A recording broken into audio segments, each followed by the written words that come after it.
I became pregnant at the age of 39, and my husband uttered an unthinkable statement. Yikes, seriously? You're expecting a child? That's crazy. Let's get a divorce. I don't want to deal with a troublesome child born at an older age. Farewell. I felt utterly despairing. We had spent 10 years together, but there was no longer any emotional connection between us. My only ray of hope resided in the life growing within me. I was determined to do whatever it took to ensure our child's happiness. Even if I had to go through it alone, I vowed to raise our child with boundless love and care. 20 years have passed since then. When my child reached adulthood, I unexpectedly encountered my ex-husband. He was accompanied by a woman who appeared much younger and exceptionally beautiful. He glanced at our adult son's face and then at mine, remarking, "Whoa, you really did have a child. That's quite surprising. Well, it seems he's doing well. But does he have any disabilities? After all, you're still working as a caregiver, right? How pitiful."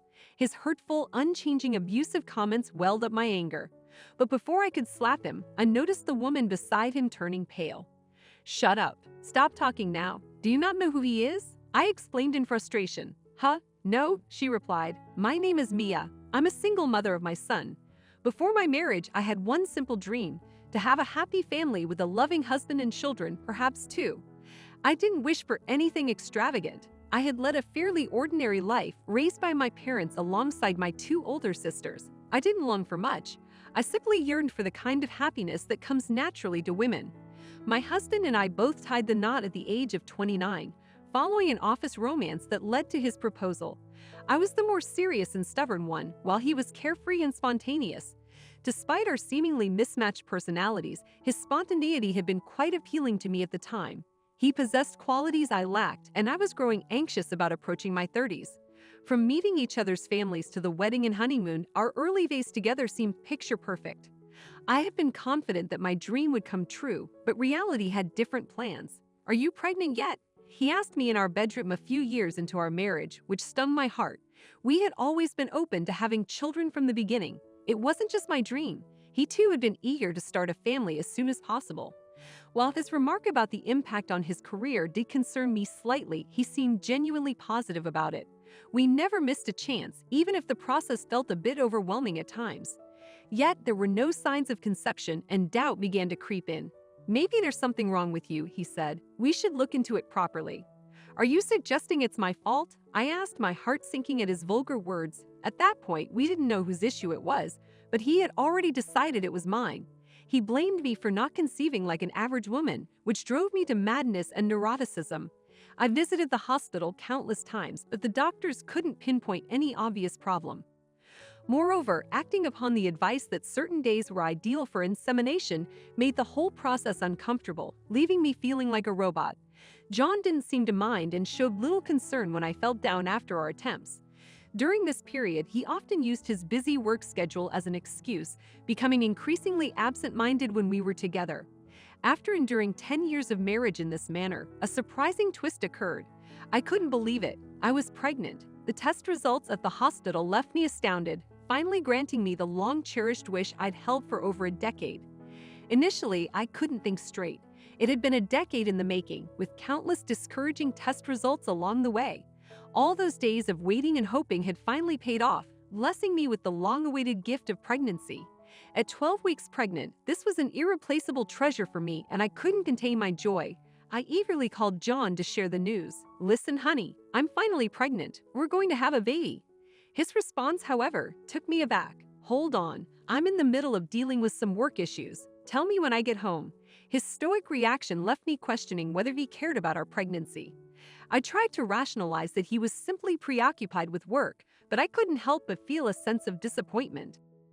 However, when he did return home, his unexpected question puzzled me further. "Are you seriously considering going through with it?" "That? What are you talking about? Are you referring to our baby?" I responded, taken aback. "I mean that the one in your stomach. It's going to cost us to have this child." My response was firm. "Of course I'm going to keep it. It's been my dream." Despite his concerns about my age, I defended my choice. I may not be young, but it's becoming more common to have a baby at 39 nowadays. My doctor even says there's no problem so far. However, his insinuations about potential future problems and the term abnormality deeply hurt me. I couldn't fathom his choice of words, especially when discussing children with disabilities.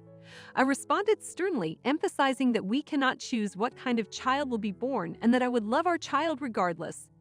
His retort about my virtue and his unwillingness to be involved with the baby left me in disbelief. It seemed like he viewed children as tools and questioned the very essence of parenthood. I couldn't contain my anger, but before I could react, he dropped a bombshell. If it comes to this, there's only a divorce left. I've been really sick and tired of you. When you couldn't get pregnant, you were depressed. How can you expect me to stay married to an old woman who finally got pregnant? Do you really mean it? I asked with incredulity. I sure do. Let's go see a lawyer now if you want, he replied coldly. But I never agreed to alimony. I suffered for 10 years. With your infertility, I should be the one who's compensated. You're such a... I was beyond disgusted and rendered speechless. Parting ways with a husband like him seemed like a wise decision for the sake of my unborn child. A month after discovering my pregnancy, we filed for divorce. I didn't ask him for a single cent as he wished. In return, I secured an agreement that he would never have any contact with our child. He laughed and eagerly accepted these terms. However, I never wanted my child to know that their father had been so awful. Following our separation, I moved back to my parents' house.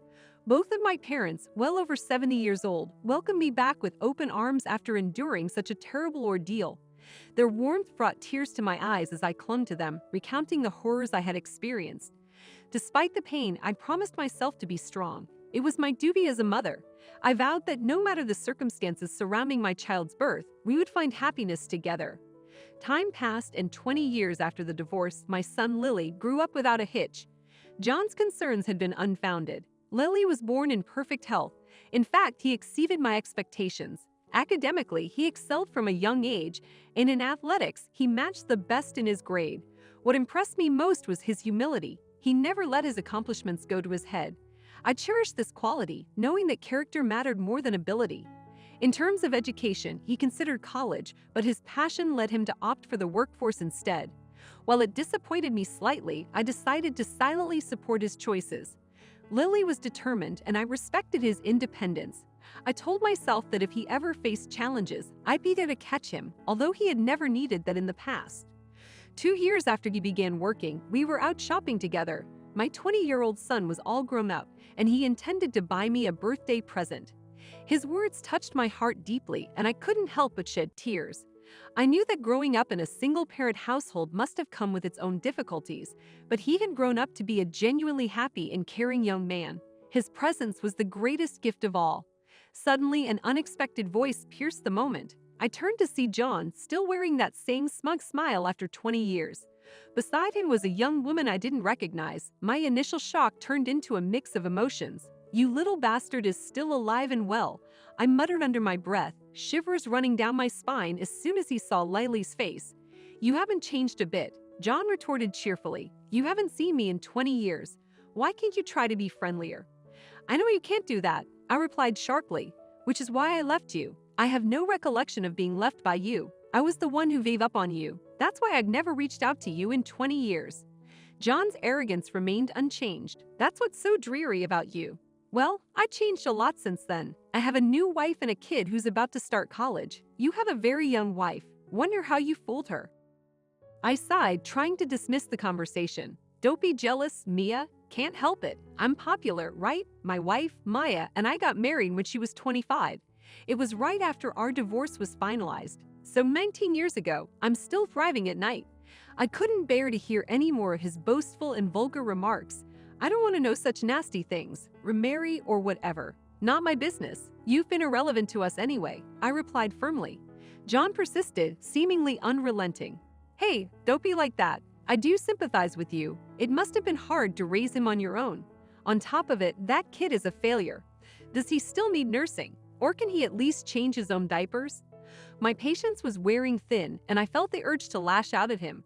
Lily, however, immediately intervened, maintaining his composure. "Calm down, Mom. Don't take anything this guy says seriously. As you said, we have nothing to do with him." John continued his verbal assault, mocking Lily's abilities. "Oh, a failure can speak properly, can't you? Who told you to say things like that? Your doctor? Maybe your nurse? Don't bother us anymore, and don't you dare come close to my mom. If you ever bring any harm to her, there will be consequences." John scoffed, belittling Lily. What a joke. What can a boy like you do against me? You are a failure from birth. Lily stood his ground and calmly revealed his profession. I'm a police officer. This revelation seemed to agitate John, who appeared surprised by the unexpected twist. Lily had chosen to enter the police academy right after high school, driven by a desire to help people. He had successfully graduated and was currently serving at the local precinct. John's expression remained puzzled, but what shocked him even more was the reaction of the woman beside him, Maya. Maya, previously silent, now pointed her trembling finger at Lily, her expression one of disbelief. Police officer. It can't be. Are you my father's? What the hell are you saying, honey? This bastard sure can't be connected to your father. You're in trouble. Don't cross him. You could even lose your job. Calm down, honey. She forcefully pulled John away from Lily and me, and they walked off, leaving us behind. John's confused expression lingered in my mind, and I was equally baffled by the unexpected turn of events. I turned to Lily, seeking answers. What's going on, Lily? Do you know that woman? Lily shook his head. I don't know. She mentioned her father. Maybe she meant the David. The truth of the matter only became clear a week later when I received a call from John, the first contact in 20 years. Back then, cell phones were just becoming popular, and the only thing I hadn't changed was my number. Please, Mia, let me speak to my son, John implored, his voice filled with desperation. I couldn't comprehend his sudden interest after all this time. What's going on? What do you want from him after all this time? John's voice trembled as he continued his desperate plea. He explained that he was about to lose his job and revealed that Maya's father, his current wife's father, had once been a prominent police officer, even known as the David in the police force. It turned out that Lily had come to the attention of this former David due to his exceptional work, and they had developed a close relationship. Lily had earned recognition for capturing an arsonist soon after joining the force, making him a well-known local police officer, and it was this accomplishment that had caught the eye of John's father-in-law. According to John, the former David had grand plans to arrange a marriage for Lily, hoping to make him his son-in-law due to his strong affection for him. The former David had a college-aged granddaughter, and it was no secret that he believed Lily would be the perfect match for her. John continued, he found out that I dumped you guys 20 years ago from the incident the other day. He's outraged now. The old man is long retired, but he hasn't changed since his hardcore police days. I listened to his story, wondering what he was trying to achieve by involving Lily. I'm sorry to hear that. So what are you trying to achieve by talking to Lily? John's voice took on a pleading tone as he replied, I want him to talk to my father-in-law. I'm in a position to get a job from him. A job with his security company, you know. Cops have strong connections to each other. If I get on his bad side, I'll lose my job, John lamented. I responded, holding him accountable for his actions. That's your own doing, isn't it? That's how little trust he had in you. If you had been recognized as a decent person from the beginning, your son's story wouldn't have jeopardized your job. John seemed to realize the gravity of his actions. Don't say that. My wife is also very upset after she found out about Lily. She asked me how I could behave like that toward my son. I pointed out the wisdom in her reaction. She's making a wise decision, because if you could treat Lily like that, you might eventually do the same to her child. What goes around comes around. Why don't you just gracefully remove yourself from the equation? John made a somewhat sarcastic remark, asking if he could live with us. Hey, if that happens, would you mind if I live with you at your place? I can't live alone.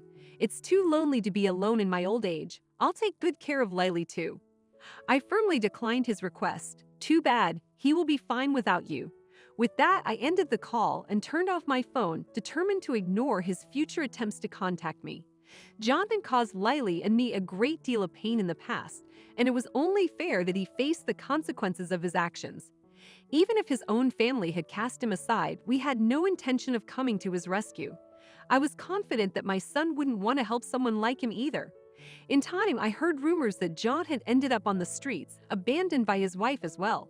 It was clear that the former David had exercised his influence, and though Lily didn't disclose all the details, he assured me there was no need to worry. Approaching the age of 60, John had lost his job and his family.